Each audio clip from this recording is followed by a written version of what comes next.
Welcome back ناظرین. آپ نے ایک بیان خواجہ آصف صاحب کا، ڈیفینس منسٹر ہیں، ان کا بیان اگر آپ کی نظر سے گزرا ہو تو انہوں نے بھی کہا کہ یہ ایک پورا جو ماحول ہے یہ اسرائیل کو پاکستان کے بارڈر پہ یا وہاں قریب جو ہے وہ لانے کی ایک سازش ہے. اس بیان کو آپ کس کانٹیکسٹ میں دیکھتی ہیں ملیح صاحبہ؟ دیکھیں، خواجہ آصف کو اس قسم کے بیان دینے کی میرا خیال ہے اس وقت کوئی جواز نہیں ہے. پاکستان پہ ظاہر ہے، پاکستان پہ بھی جو کیوس ہو رہا ہے، جو ہمارے ہمسائے ملک پہ ایک اٹیک ہوا ہے، اس سے ظاہر ہم پہ اثر تو پڑتا ہے، لیکن ہمیں اپنے آپ پہ اعتماد ہونا چاہیے. ہم ایک نیوکلیئر ویپن سٹیٹ ہیں، ہمیں پتہ ہے اپنی سیکیورٹی کو کیسے اشور کرنا ہے. تو یہ کہنا کہ جی وہ ہمارے بارڈر پہ پہنچ جائیں گے تو کیا ہو جائے گا اگر پہنچ بھی گئے، ویسے پہنچ تو نہیں سکتے ہیں. دیکھیں، جو چیز میں نے پہلے بھی کہا، اگر کسی کا خیال تھا کہ ایران ول فولڈ in 24 hours 48 hours، وہ نہیں ہو رہا. ایران has shown کہ اس کے پاس کیپیسٹی بھی ہے، ریزیلینس بھی ہے اور ول بھی ہے ٹو اسٹرائک بیک، اور یہی ہو رہا ہے کہ دے آر اسٹرائکنگ بیک. تو اس وقت تو اس طرح کا کوئی میرا خیال ہے، اگین اٹینشن اس پہ رکھے نا. آپ اپنے آپ پہ کیوں لے آتے ہیں اٹینشن؟ بالکل، جب جنگ کسی اور کے درمیان ہے تو بار بار اپنے بارے میں بات کرنے کا تو میں نہیں سمجھتی کہ اس کا کوئی فائدہ ہے.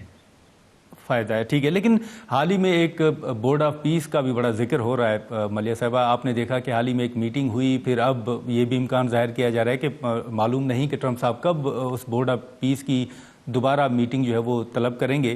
آپ کو بورڈ آف پیس کا اب مستقبل کیا نظر آ رہا ہے؟ میرا خیال ہے اس کا نام بدل کے بورڈ آف وار رکھنا چاہیے، اس لیے کہ جس آدمی نے اس بورڈ کو بنایا ہے اور جو آدمی اس کو ہیڈ کرتا ہے، صدر ٹرمپ، اس نے 7 ملکوں پہ اٹیک کیا. 7 countries he has attacked since he became president. اور آج خبریں آ رہی کہ ایکویڈور جو ہے ساؤتھ امریکہ میں، اس پہ بھی کوئی اٹیک ہوا ہے کسی قسم کا فرام امریکن فورسز. تو اگر 7-8 ملکوں پہ اٹیک کرنے کا ایک آدمی ذمہ دار ہے تو یہ کون سا بورڈ آف پیس ہے؟ میں نے تو بلکہ کہا ہے ایک ٹویٹ میں کل ہی کہ پاکستان کو بورڈ آف پیس چھوڑ دینی چاہیے. پاکستان نے ویسے بھی جلد بازی کی، ٹرمپ کو خوش کرنے کے لیے اس کا ممبر بن گئے ہم، لیکن اس کا کوئی مقصد ہی نہیں ہے اس بورڈ آف پیس کا. جو ایک شخص ہمارے ہمسائے مسلمان ملک پہ قتل و غارت کی ایک کیمپین کر رہا ہے، جس نے سپریم لیڈر آیت اللہ خامنہ کو اسیسینیٹ کیا ہے، ہم اس کے ساتھ جا کے بیٹھیں اور کہیں کہ جی ہم بورڈ آف پیس کا ممبر ہیں اور پھر تعریفیں کریں؟ کتنی میں سمجھتی ہوں کہ یہ درست نہیں ہے. لیکن ملیح صاحبہ پھر اسی کے ساتھ ساتھ اگر ہمیں بورڈ آف پیس کے حوالے سے جو آپ کا موقف ہے، تو پھر حال ہی میں جو نوبل پیس پرائز کے لیے خود پاکستان نے نامینیٹ کیا تھا ٹرمپ صاحب کو، تو آپ سمجھتی ہیں کہ پھر وہ بھی فیصلہ تو چلیں ہو چکا ہے، لیکن وہ بھی اب اس پہ بھی پاکستان کو اپنی پوزیشن واضح کرنی چاہیے؟ یہ حکومت تو کبھی بھی نہیں کرے گی، بیکاز اس حکومت کی خارجہ پالیسی خوشامد پہ مبنی ہے. تو جو خوشامدی ہوتے ہیں وہ کیوں ریورس کریں گے اپنا فیصلہ؟ لیکن یہ فیصلہ کتنا غلط ہے یہ تو آپ کے سامنے ہے. جو ملک 7 ممالک کو اٹیک کر چکا ہے، اس آدمی کو نوبیل پیس پرائز دیں گے آپ؟ کتنی شرمناک بات، شرمناک بات. لیکن ملیح صاحبہ یہی سوال ہم نے جو مسلم لیگ نون کی سینئر لیڈرشپ ہے، رانا ثناء اللہ صاحب ہو گئے اور دیگر رہنما ہو گئے، ان کے سامنے بھی یہ سوال رکھا تھا کہ آپ نے ٹرمپ کو نامینیٹ کیا تھا نوبل پیس پرائز کے لیے، تو انہوں نے کہا کہ یہ ہم نے اس وقت کیا تھا جب انہوں نے پاکستان اور انڈیا کے درمیان جنگ رکوائی تھی. ان سے کوئی یہ پوچھے کہ ان کا خیال ہے کہ جو بڑی جنگ رکی وہ ہماری نیوکلیئر کیپیبلٹی کی وجہ سے رکی یا صدر ٹرمپ کی وجہ سے رکی؟